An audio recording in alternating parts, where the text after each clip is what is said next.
Hey everybody, this is Coach Pollock. Welcome to another episode of X's and O's Coach Talk.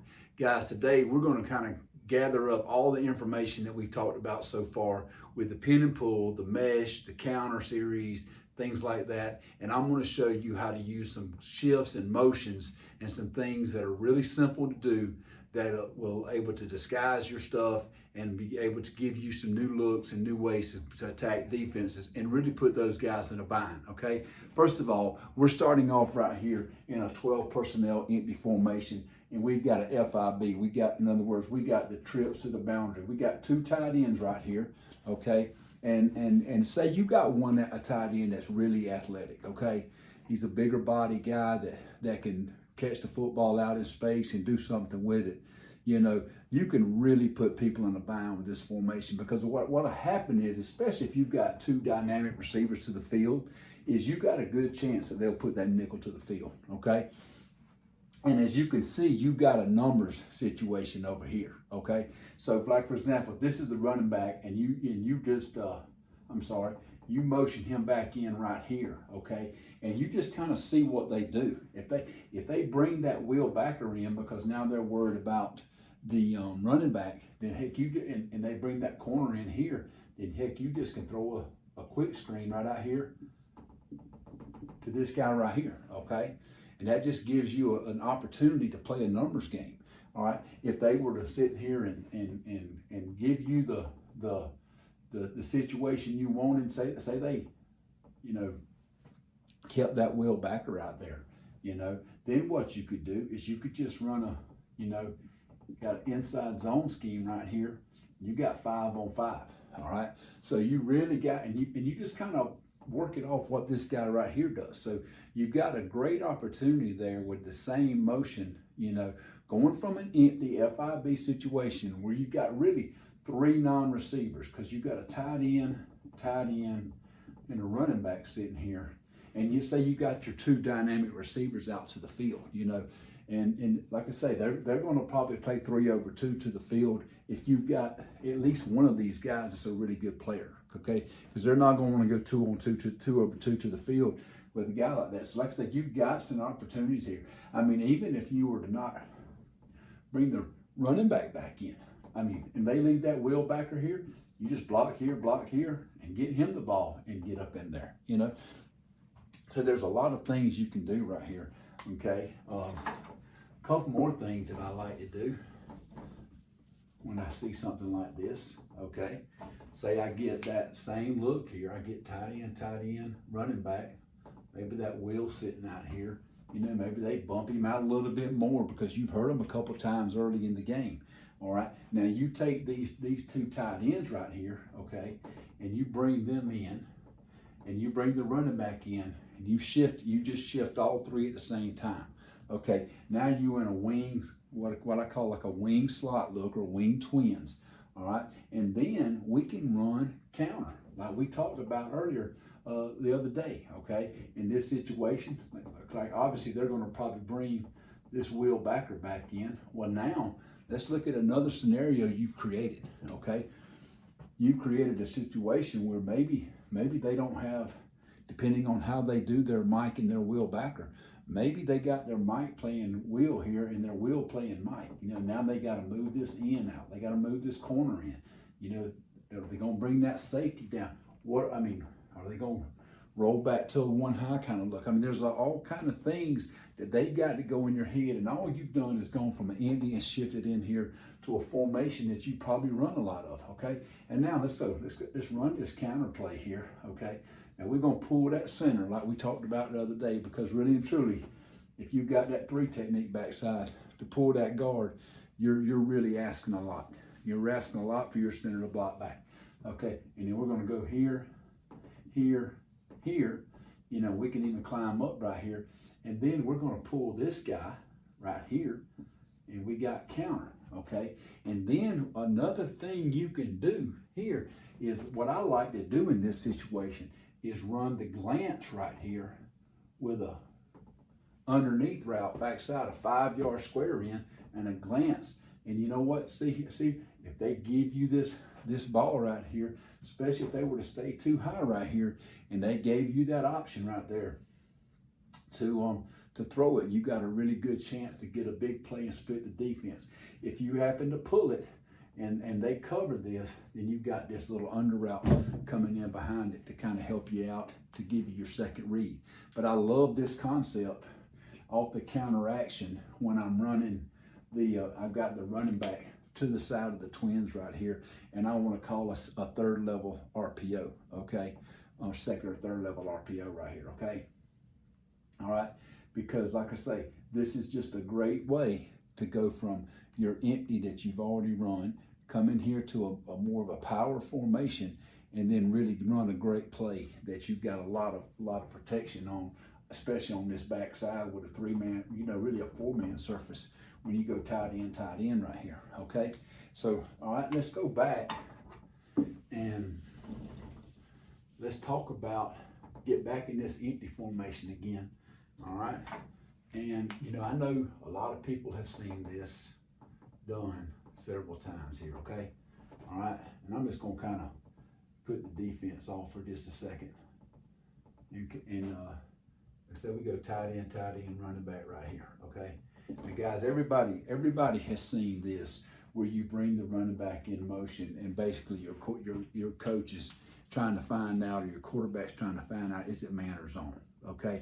Do they put a linebacker out there with the running back and run him back in here, or they have a corner out there and they're showing a zone look? If they put a backer out there, they're playing man. If they don't, they play in zone most likely, okay? So say you've done this a couple of times, and all you're doing is just running the ball, throwing the quick screen, doing simple stuff. Well, then bring him back in motion, like you're gonna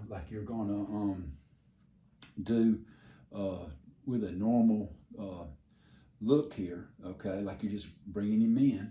All right. Now, in this situation, okay, you might want to have your tight ends in here as these inside guys, okay? May give the play away a little bit, but if you've got a tight end that can run the route I'm about to show you, then you can keep it tight end right here. Anyway, bring this guy in motion, and right when he gets there and he's about to slow down, speed him up and run him on that orbit motion. And then we just got our mesh concept that we talked about the other day, okay? And of course we can go route if we get press coverage, okay? But like I say, that's another way to run the mesh that we talked about the other day. And it's off that same motion where you've baited them into thinking, hey, the back's just gonna come back and set up. You say you've done this 3 or 4 times in the game, and they kind of get lazy. Defenses kind of get, lulled to sleep a little bit, and then you just bring him back with that same thing. And then all of a sudden you speed him up, and then you got an opportunity to run mesh and run a pass play right here that they may not be ready for. There again, if you got a tight end that can run this route backside here, that's going to make it even better if you can keep 2 tight ends. However, if you don't, hey, line up real quick, put your tight ends inside, let them run the mesh, okay? Or do it out of 11 personnel. If you don't want to do it out of 12 personnel, that's fine too. But like I say, a lot of times kids get into the game, you done this about 4 or 5 times, and they say, oh, they got FIB coach, they got empty FIB. They start thinking, instead of looking at the true personnel you got on the field, they start trying to guess the play, and they say, well, this is what they've done in the past. And then they lose themselves because they don't realize that you've actually moved your personnel around and you disguised a few things, okay? So that's a good little way to handle that. Just that little empty motion, bringing that running back into the backfield, and allowing yourself to have different opportunities to run different things. And I love this form. I love this stuff right here. I love being able to get an empty, put that running back out there, bring him back in motion, and stop him here, or take him on across with that orbit motion, and find out, is it man, is it zone, and then do a few shifts here where you can affect the defense. I really think, fellas, that if you're able to get in 12 personnel and do this and put your 2 tight ends into the boundary, you're pretty much gonna set the defense for yourself. And it's going to give you an advantage, especially if one of these guys can really, you know, is maybe a little bit more receiver than tight end, but he still plays tight end for you. You know, you can really, really put people in a bind. Like I say, even in this situation here, you know, I'm just thinking out loud here. If you want to, you know, maybe you want to bring this guy in motion here like this, do this motion. Maybe you want to run that the Y cross we talked about the other day. You know, maybe you MOR release him, run him on a choice route, run him on the climb, run him on the dig. You know, then that's another way to run something we've already talked about with Y cross. And like I say, you could do several different things here if you wanted to. You could even run the choice route, you know, I'm sorry, not the choice route, but like I say, you can run the quick out here instead of a choice route if you want to make it simpler for him. You know what I mean? So like I say, there's several things. Now the thing you're going to have to do, because your motion here, you're always going to have to run the climb dig from the field with this kind of motion, because that's where you're running your back to in the flat, okay? Which means you're going to have to push that protection that way. It's going to be a 5-man protection. Probably going to have to push it into the boundary right here. You know, unless they just got a sure enough field blitz situation that you just know it's field blitz and you ain't got to worry about anything from the boundary. Because if you push it the other way, then this guy's got to be your hot. You're pushing it this way, this guy's going to be your hot, okay?